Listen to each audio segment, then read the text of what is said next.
अच्छी बुरी बातें रोज बहुत सारा सुनते रहते हैं। सुनना आपके लिए कोई नई बात नहीं है। कौन आज पहली बार कान में कुछ सुन रहा है वो हाथ ऊंचा करिए। देखिए, मनोवैज्ञानिक कुछ शोध करते हैं, साइकोलॉजिस्ट जिसको कहते हैं, वो कुछ शोध करते हैं।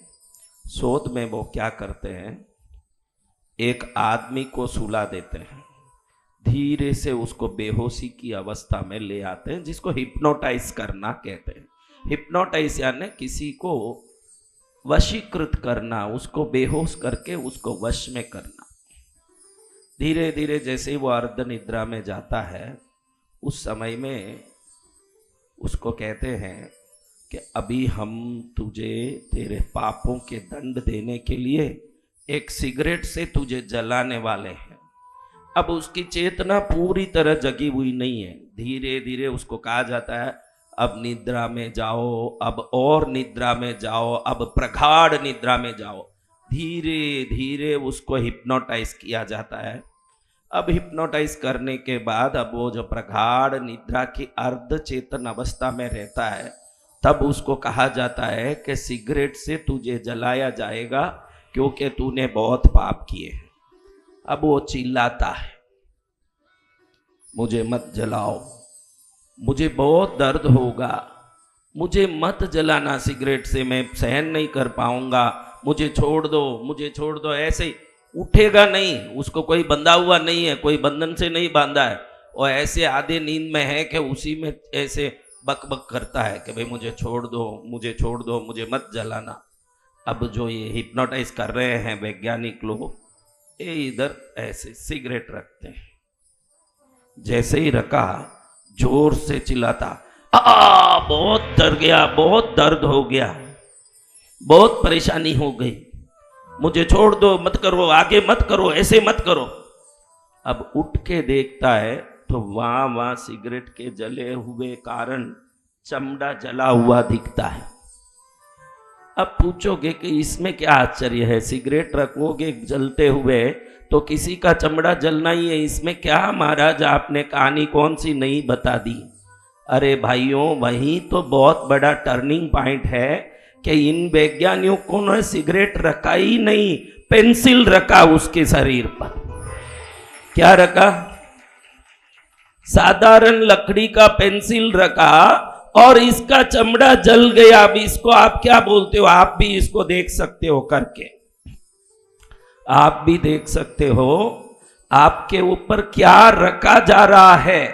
आपके अंदर से जो प्रकट होने वाला जो बदलाव है, जो आपके अंदर से एक रिएक्शन आता है, ये रिएक्शन सामने क्या आ रहा है उससे नहीं आता, आपके मन में क्या हो रहा है उससे आता है। समझ रहे हो मेरे बात? सिगरेट से जलाने की जरूरत नहीं है, पेंसिल भी रखो और आपका अवचेतन मन मान ले कि मुझे सिगरेट से जला रहे हैं, तो आपको भयंकर जलने का दर्द भी होगा ना, उस जगह चमड़ा बिना अंगार जल जाएगा। ये प्रूवन टेस्ट है, ये शोध में प्रूवन किया हुआ टेस्ट है। ये आप में 99% लोग पेंसिल को रखे हुए सिगरेट समझ के रो रहे हो, सिगरेट का जलन समझ के। असली में वो कोई जलन है ही नहीं। मेरे साथ ये न हो जाए, मेरे साथ वो न हो जाए, भविष्य में मेरे साथ ये परेशानी न आ जाए। आना जाना कुछ नहीं है, मन ये सोच सोच के जो परेशान हो रहा है, इस सोच के कारण ही आप दुखी हो। यही सबसे बड़ी बात। दुख आ रहा है कि दुख नहीं आ रहा है, ये सब अलग बातें हैं। आप समझ लो, दुख आना नहीं आना ये सब बिल्कुल अलग बातें हैं, लेकिन दुख का सोच हमारे अवचेतन मन में उस दुख को आकर्षित करने लगता है। क्या आपके साथ घट रहा है ये अलग बात है, उसको आप कैसे फेस करते हो ये सबसे महत्वपूर्ण बात है। अगर आपके मन में सोचोगे कि ये मेरे लिए कोई चीज ही नहीं है, तो फिर वो आपको कुछ नहीं कर सकेगा।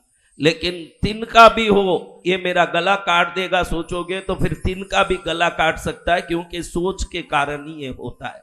और दूसरे आदमी के साथ इसी रिसर्च को वापस किया गया।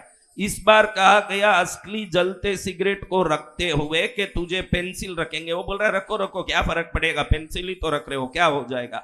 जब जलते सिगरेट भी रखा उसको कुछ फर्क नहीं पड़ा। क्या नहीं हुआ? कुछ फर्क नहीं पड़ा। कुछ फर्क नहीं पड़ा। दो मित्र कार में जा रहे हैं। एक मित्र डॉक्टर पास में बैठा है, एक मित्र चला रहा है। चलाने वाला अचानक थोड़े आगे जाने के बाद गाड़ी रोक दिया। कहता है जोर से चक्कर आ रहा है, लग रहा है मेरा बीपी बढ़ गया है और मैं गोली लेके नहीं आया हूं, अब क्या करूंगा मुझे समझ नहीं पड़ रहा है। अब पास वाला डॉक्टर बोलता है चिंता क्या करता है, मैं हूं ना डॉक्टर, साथ में ही तो हूं, तू क्यों चिंता करता है, ये ले गोली। लेकिन ये गोली खाने की नहीं है, चूस के फेंकने की है। पूरा भी नहीं चूसना, थोड़ा सा चूस के फेंक देना, बिल्कुल सब ठीक हो जाएगा। अब उसने गोली दी। अब गाड़ी अंधेरे में खड़ी है और कहीं जा रही है, कुछ दिया लेके मुंह में डाला, थोड़ी देर चूसा और फेंक दिया, एकदम ताजा हो गया, गाड़ी चला रहा है। अब जहां पहुंचना था वहां पहुंच गए। बाद में ये डॉक्टर पूछता है अपने मित्र को, मैंने तुझे क्या दिया पता है? वो बोलता गोली दिया, मैं ठीक हो गया, धन्यवाद। अरे गोली कहाँ दिया, मैं आज मेरा बक्सा लाने ही भूल गया गोलियों का, और मैंने सोचा कि तुझे एकदम परेशानी हो रही है तो मैंने शर्ट का बटन तोड़ के तेरे मुंह में डाला, उसी से तू ठीक हुआ। जय जय गुरुदेव। आज जितनी दवाइयां बनती है मेडिकल साइंस इसको साइकोसोमैटिक इफेक्ट बोलता है। साइकोसोमैटिक यानी मन से ही 99% की बीमारी, मैं अभी गोली ले रहा हूं मैं ठीक हो जाऊंगा, ये मन के विश्वास के कारण ही वो गोली काम करते हैं। आज के साइंस ने मान लिया कि 99% बीमारी गोली से नहीं साइकोसोमैटिक इफेक्ट से ठीक होते हैं, मन के कारण ठीक होते हैं। आप समझ रहे हो बात? जी भगवान। इसको कहते हैं प्लेसिबो इफेक्ट। कई लोग ऐसे सोच लेते हैं मेरे ऊपर तांत्रिकों ने करा दिया, मेरे ऊपर ऐसे हो गया, अब मेरे साथ ऐसे हो रहा है, मेरे साथ परेशानी हो रहा है। वो खुद चला के उस बीमारी को आकर्षित करते ही रहते हैं इस विचार के कारण। इसको प्लेसिबो इफेक्ट कहते हैं। अगर आपके मन में दृढ़ता के साथ पॉजिटिव थॉट है, सकारात्मक विचार है, तो विचार धीरे धीरे समृद्धि, सुख और आनंद को आकर्षित करता रहता है। इसको प्लेसिबो इफेक्ट कहते हैं। क्या कहते हैं? Placebo effect. प्लेसिबो इफेक्ट यानी आपके विचारों के द्वारा बनने वाला आपका समृद्धमय सुखमय जीवन, इसको प्लेसिबो इफेक्ट कहते हैं। और अपने ही विचारों के द्वारा जीवन को बर्बाद करने को नोसिबो इफेक्ट कहते हैं। नोसिबो यानी खुद ही गलत सोचते रहना। आप में 90% लोग वही हो, मैं बोल दूं आपको, आप में 90% लोग वही हो, अरे मेरे साथ कुछ होता ही नहीं है, मेरे साथ। उस दिन जब व्यापारियों का एक प्रवचन चला, उस दिन बोलना कुछ था न, यहाँ कुछ दूसरा ही प्रैक्टिकल प्रोग्राम हो गया था। लेकिन उस दिन मुझे एक बात कहनी थी। एक कांच के बड़े से कमरे में जिसमें चारों तरफ कांच लगे हुए हैं, बाहर कोई नहीं जा सकता, थोड़े से होल किए हुए हैं जिसमें से प्राण वायु बाहर अंदर जा सकता, ऑक्सीजन की व्यवस्था है, लेकिन एक चींटी भी बाहर नहीं जा सकती। उसके अंदर एक चूहा और एक बिल्ली दोनों साथ हैं। कौन? चूहा और बिल्ली। अब दोनों एक दूसरे के पास आते हैं, एक दूसरे को देखते हैं। बिल्ली को चूहे को देखते ही वैर आना चाहिए कि नहीं? आना चाहिए गुरुदेव। आना चाहिए। जी गुरुदेव। लेकिन बिल्ली भी आराम से घूम रहा है, चूहा भी आराम से घूम रहा है, दोनों एक दूसरे के पास ही घूम रहे हैं, बिल्कुल किसी को किसी का परवाह नहीं है। ये कैसे हुआ आप बताइए कोई? बोलो माता जी। अच्छी बात है, बैठो माता जी। अभी बाहर निकलने की क्या बात है, चूहे को खा के मजा लेने की बात है यहाँ तो। वैसे भी बाहर निकलना ही नहीं है, वैसे भी अंदर ही है, वैसे भी अंदर है। कम से कम जो बढ़िया से दावत मिल रहा है वो उसको करना चाहिए, वो क्यों नहीं कर रहा है? बढ़िया से उसको चूहे की पार्टी मिल रही है, खा पी के मजा ले सकता है ना। वैसे कौन सा बाहर जाने वाला, वो सवाल नहीं है। वैज्ञानिकों ने पहले इस कांच के कमरे में सिर्फ बिल्ली को ही रखा था, चूहा पहले बाहर था। कहाँ था?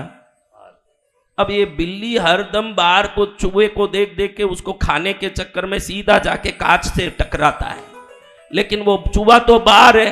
तो ये खा नहीं पाता ना पकड़ नहीं पाता, इसको मुंह को जोर जोर से लगता है, मुंह में कई बार मार लग गया और इसके बाद ये थक गया कि ये चूहा मेरे हाथ में आने वाला नहीं है, क्योंकि ये मेरे हाथ के वश की बात नहीं है।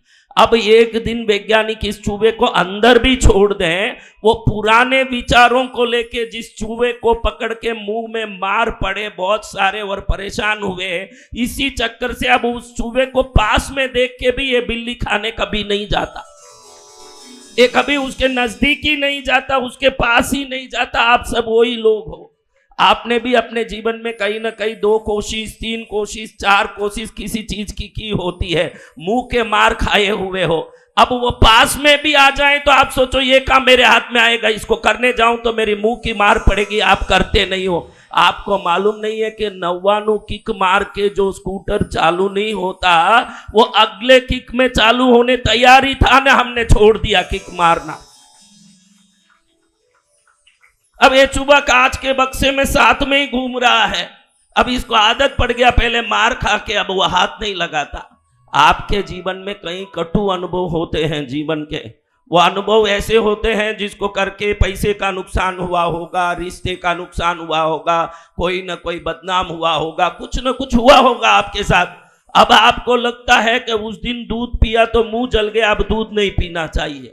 अरे उस दिन दूध पिया मुंह जला तो उस दिन गर्म था दूध, लेकिन उसके लिए दूध पीना छोड़े उससे मूर्ख कोई नहीं संसार में। इस बार होशियारी के साथ दूध को ठंडा करके पीना सीखो, क्योंकि विदाउट रिस्क जीवन कभी आगे बढ़ने वाला नहीं है। अगर आप रिस्क नहीं लोगे, जिसको रिस्क से इश्क है वही बड़ा आदमी बन सकता है। जय जय गुरुदेव। जिसको रिस्क से इश्क है वही बड़ा आदमी बनेगा। आप बोलोगे कि भाई मुझे रिस्क ही नहीं लेना, तो उस दिन हमने देखा ये साइड लाइन में चलते हैं जो फुटपाथ बनी है, उसको कभी कोई रिस्क ही नहीं है, कोई गाड़ी ठोकने वाली नहीं है, और जिंदगी में सबसे अंत में पहुंचने वाला भी वही आदमी है। समझ रहे हो ना? तो जीवन में हिम्मतवान होना भी पड़ता है।